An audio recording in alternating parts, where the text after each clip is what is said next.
Welcome to my YouTube channel. In this video we will discuss about second law of thermodynamics, entropy and Gibbs free energy. First we will discuss about second law of thermodynamics. We know from the first law of thermodynamics the energy of the universe is conserved.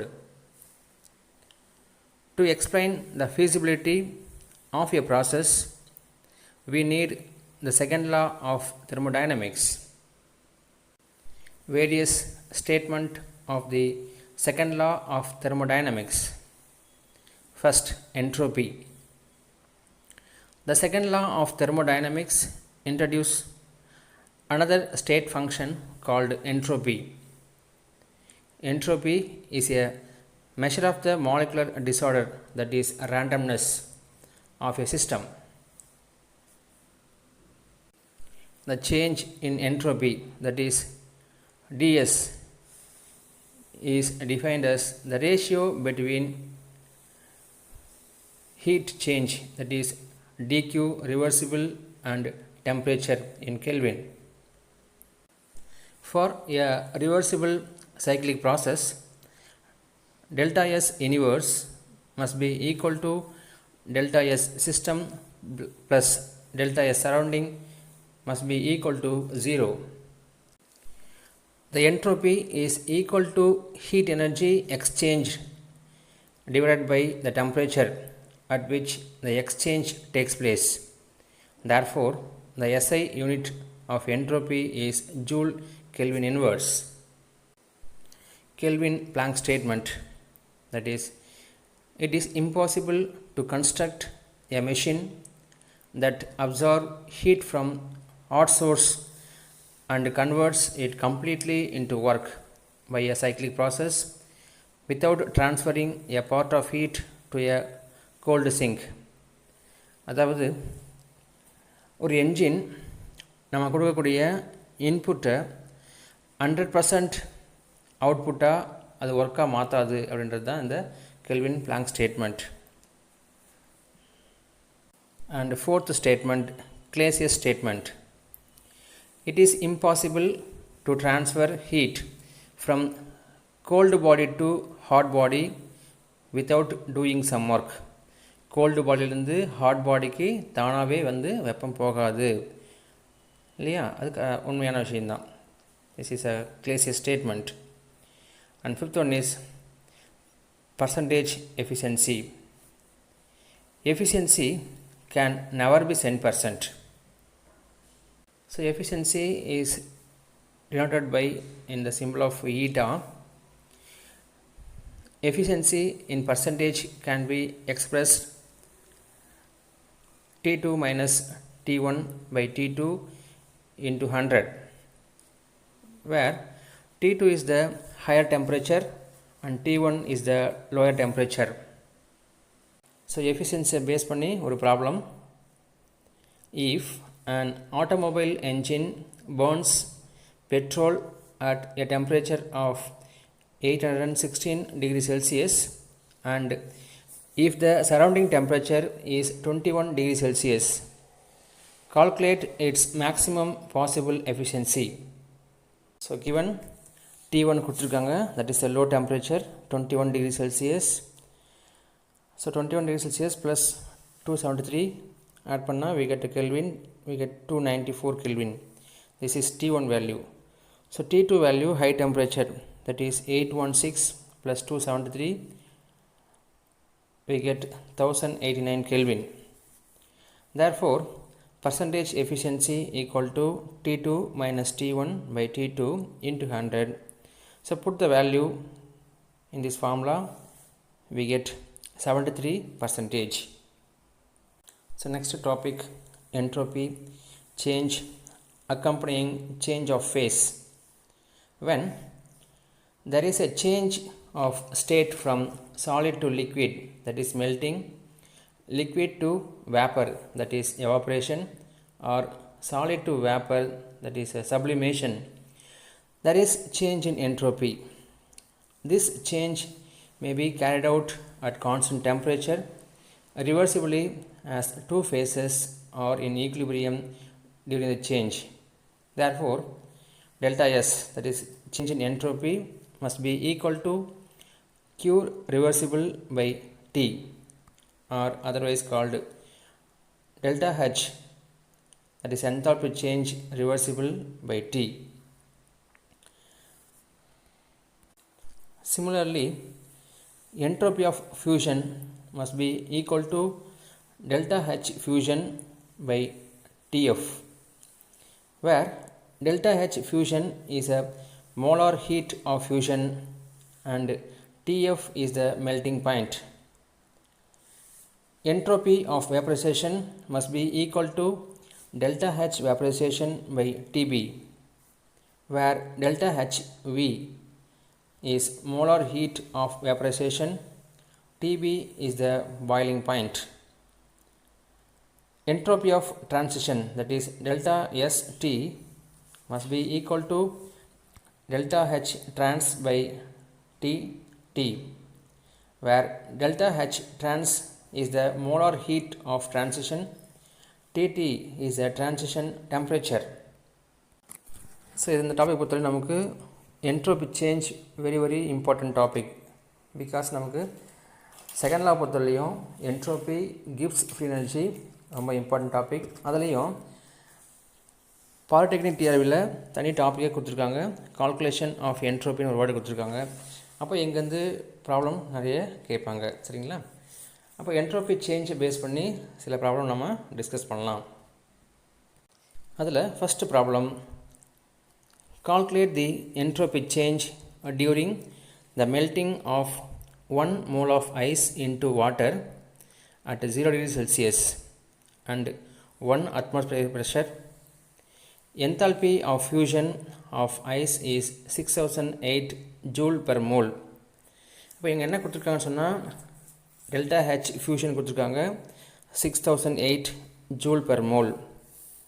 DF கொடுத்துருக்காங்க 0 degree Celsius. அப்போ நம்ம வீட்டேக்கு Kelvin எடுத்துகிட்டோன்னா so 273 Kelvin நம்ம எடுத்துக்கலாம். அப்போ என்ன நடக்குதுன்னு சொன்னாங்க, வாட்டர் சாலிட் ஸ்டேட்லேருந்து வாட்டர் லிக்விடாக சேஞ்ச் ஆகுது, ஓகேங்களா? அப்போ delta S fusion question mark. இப்போ நமக்கு தெரியும் delta S fusion must be equal to delta H fusion by TF. அப்போ இந்த வேல்யூ நம்ம வந்து இங்கே அப்ளை பண்ணால் 6008 by 273 we get 22.007 joule per Kelvin per mole. Standard entropy change, that is delta S naught. So temperature 298 Kelvin and pressure 1 atm அப்படி இருந்துச்சுன்னா அந்த என்ட்ரோபிக்கு பேர் தான் ஸ்டாண்டர்ட் என்ட்ரோபி, ஓகேங்களா? டெம்பரேச்சரும் ப்ரெஷரும் ஃபிக்ஸ்டு, ஓகேங்களா? delta S naught reversible formula, we can calculate the standard entropy change, that is delta S naught reversible, for summation S naught product minus summation S naught reactant. So இதை base பண்ணி நமக்கு நிறைய சம்மு இருக்குது, சரிங்களா? Last 2019 பேஜ்லேயும் இது வந்து ஒரு question கேட்டிருந்தாங்க. So calculate the standard entropy change for the following reactions: delta S naught fusion given the standard entropies of carbon dioxide in gaseous state, carbon in solid state, oxygen in gaseous state as 213.6, 5.740 and 205 joule Kelvin inverse respectively. அப்போ delta S not value கொடுத்துருக்காங்க, கார்பன் டை ஆக்சைடுக்கும் carbon and oxygen கொடுத்துருக்காங்க. Summation of S reaction கொஷின் மார்க்கு. அப்போ நமக்கு தெரியும் formula, summation S not reaction must be equal to summation S not product minus summation S not reactant. இங்கே யார் ப்ராடக்ட்னு சொன்னால் நமக்கு தெரியும் carbon dioxide is the product, carbon and oxygen is the reactant. அப்போ வேல்யூ நம்ம apply பண்ணி difference பார்த்திங்கன்னா we get ஆன்சர். அப்போ S naught carbon dioxide 213.6 value minus entropy of carbon 5.74 and entropy of oxygen 205. Therefore 213.6 minus 210.74 we get 2.86 joule Kelvin words. ரொம்ப சிம்பிளான problem தான். இப்போ நமக்கு ஃபார்முலா தெரிஞ்சு நம்ம ஈஸியாக அப்ளை பண்ணிடலாம். So next formula, entropy change for an isothermal reversible process is delta S must be equal to n or ln V2 by V1 at constant temperature, or delta S equal to 2.303 n or log V2 by V1. அப்போ என்னன்றது number of moles, ஆர்ன்றது gas constant. ஓகேங்களா, V1 V2 கொடுத்துருவாங்க, answer apply பண்ணி we get answer. So ஒரு problem, 32 gram methane at 27 degrees Celsius expand isothermally from 500 ml to 5 liter. Calculate entropy change. இப்போ volume கொடுத்துருக்காங்க. ஓகேங்களா, அப்போ delta S equal to 2.303 n or log V2 by V1. இது நமக்கு தெரியும் formula. அப்போ என்னன்றது நம்பர் ஆஃப் மோல்ஸ் இல்லையா, அதுக்கு என்ன ஃபார்முலான்னு சொன்னால் வெயிட் பை மாலிகுலர் வெயிட். அப்போ என்ன மாலிகுலர்னு பார்த்தா மீத்தேன் கொடுத்துருக்காங்க, அவனுடைய வெயிட்டு 32 கிராம் பை அவனுடைய மாலிகுலர் வெயிட் வந்து 16 இல்லையா, கார்பனுக்கு வந்து 12, ஹெச்சுக்கு வந்து 1, அப்போ H4க்கு டோட்டலாக 16. தேர்ஃபோர் n ஈக்குவல் டு 2 நமக்கு கிடைக்கும். ஓகேங்களா, ஆர்ன்றது கேஸ் கான்ஸ்டன்ட்டு, அது 2 கேலரிஸ் சொல்லலாம், நம்ம 2 கேலரிஸ் சொல்லலாம். அப்போ 2 எடுத்துப்போம், நம்ம 2.303 எண்ணுக்கு வந்து 2 அப்ளை பண்ணுறோம், ஆர்ன்றது 2 கேல், லாக் V2ன்றது 5000 ml by 500 ml அப்ளை பண்ணால் நமக்கு லாக் 10 கிடைக்கும். லாக் 10 வேல்யூ வந்து 1. Therefore the final answer is delta S equal to 9.212 cal K inverse. So next ஒரு important topic, Gibbs free energy. என்னுடைய symbol capital G. So Gibbs free energy is defined as G equal to H minus Ts. H is the enthalpy, T is temperature and S is the entropy.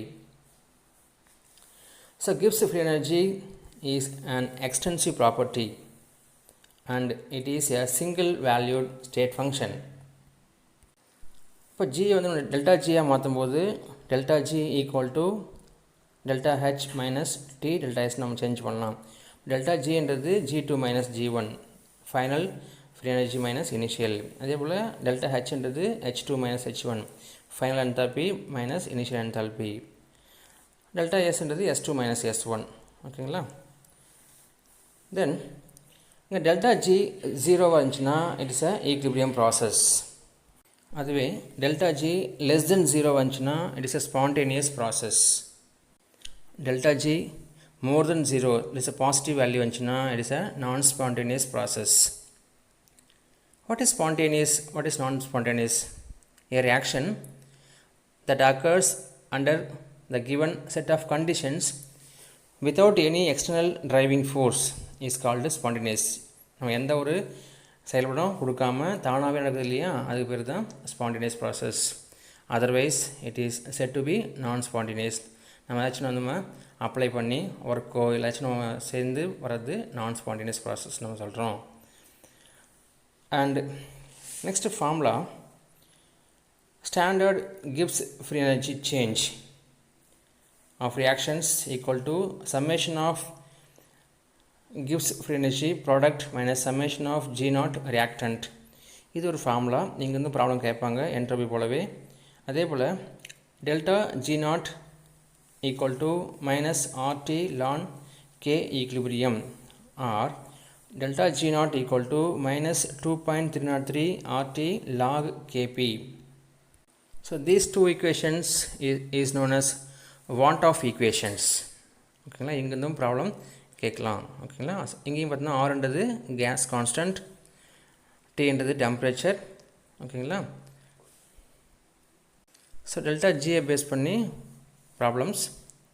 So first problem, a reaction with delta H, that is a change in enthalpy is 3 kilojoule per mole undergoes entropy change, that is delta S, 20 joule Kelvin inverse. At what temperature it attain equilibrium? அப்போ ஒரு reaction வந்து equilibrium attain பண்ணுறதுக்கு temperature என்ன அப்படின்னு கேட்குறாங்க. அப்போ T is question mark. Delta G வந்து அவனே கொடுத்துருக்காங்க 0. Therefore 0 equal to delta H minus T delta S. அப்போ நமக்கு டி தான் வேணும். So T is equal to delta H by delta S. அவ்வளோதான், முடிஞ்சு போச்சு. 3000 by 20 we get 150 Kelvin. That's all. Then second problem, show that the reaction carbon monoxide plus of oxygen gives carbon dioxide at 300 Kelvin is a spontaneous process. நம்ம prove பண்ணோம். ஓகேங்களா? The standard gives free energies of formation of carbon dioxide and carbon monoxide are minus 394.4 and minus 137.2 kilojoule per mole respectively. அப்போ CO2 value கொடுத்துருக்காங்க, CO value கொடுத்துருக்காங்க, oxygen கொடுக்கல. ஓகேங்களா? அப்போ oxygen கொடுக்கலன்னு சொன்னால் we take 0. ஓகேங்களா? ஓகே, என்ன ஃபார்முலா? அப்போ carbon monoxide combined with oxygen to form carbon dioxide. Delta G reaction equal to summation of G naught product minus summation G naught reactant. This is our formula. Therefore, இங்கே product வந்து carbon dioxide, reactant carbon monoxide and oxygen. Oxygen value கொடுக்கல, அப்போ we take 0. Therefore, minus 394.4 minus 137.2. So we get minus 257.2 kilojoule per mole. இப்போ delta G value வந்து பார்த்தா நெகட்டிவில் வருது நமக்கு. ஸோ நெகட்டிவ் வந்துச்சுன்னா it is a spontaneous process இல்லைங்களா? ஸோ நெக்ஸ்ட் ஒரு important heading, criteria for spontaneity of a process. அப்போ the spontaneity of any process depends on the 3 different factors. அது யாருன்னு சொன்னால், ஒன்று the change in enthalpy delta H, the change in entropy that is delta S, and the change in gives free energy. அப்போ இது மூணு பொறுத்து தான் நமக்கு வந்து சொல்ல முடியும் அந்த ரியாக்ஷன் வந்து ஈக்லிபிரியம் ப்ராசஸாக, ஸ்பான்டேனிட்டி ப்ராசஸாக அல்லது நான் ஸ்பான்டேனியஸ் ப்ராசஸ் நம்ம சொல்கிறதுக்கு இது மூணுமே நமக்கு தெரிஞ்சிருக்கணும். ஒருவேளை டெல்டா ஹெச் நெகட்டிவாக இருந்து டெல்டா எஸ் பாசிட்டிவாக இருந்துச்சுன்னு சொன்னால் அந்த reaction spontaneous. Delta H delta G ரெண்டுமே நெகட்டிவ், டெல்டா எஸ் பாசிட்டிவ் இருந்துச்சுன்னா அது ஸ்பான்டேனியஸ். அதுவே டெல்டா ஹெச் டெல்டா ஜி ரெண்டுமே பாசிட்டிவாக இருந்து டெல்டா எஸ் நெகட்டிவாக இருந்துச்சுன்னா it is a non spontaneous process. Delta H delta S delta G மூணுமே நெகட்டிவாக இருக்குதுன்னு சொன்னால் ஸ்பான்டேனியஸ் ப்ராசஸ் எப்போன்னு சொன்னால் அட் லோ டெம்பரேச்சர். அதுவே டெல்டா ஹெச் டெல்டா எஸ் ரெண்டும் நெகட்டிவாக இருக்குது, டெல்டா ஜி பாசிட்டிவ் வந்துச்சுன்னா it is a non spontaneous process. என்ன கண்டிஷனில்? At high temperature. அப்படியே opposite, delta H delta S delta G மூணுமே பாசிட்டிவாக இருந்துச்சுன்னு சொன்னால் நான் ஸ்பான்டேனியஸ் அட் லோ டெம்பரேச்சர். அப்படி இல்லாமல் டெல்டா ஹெச் டெல்டா எஸ் ரெண்டும் பாசிட்டிவாக வந்து டெல்டா ஜி நெகட்டிவாக இருந்துச்சுன்னா spontaneous process at high temperature. Thank you friends.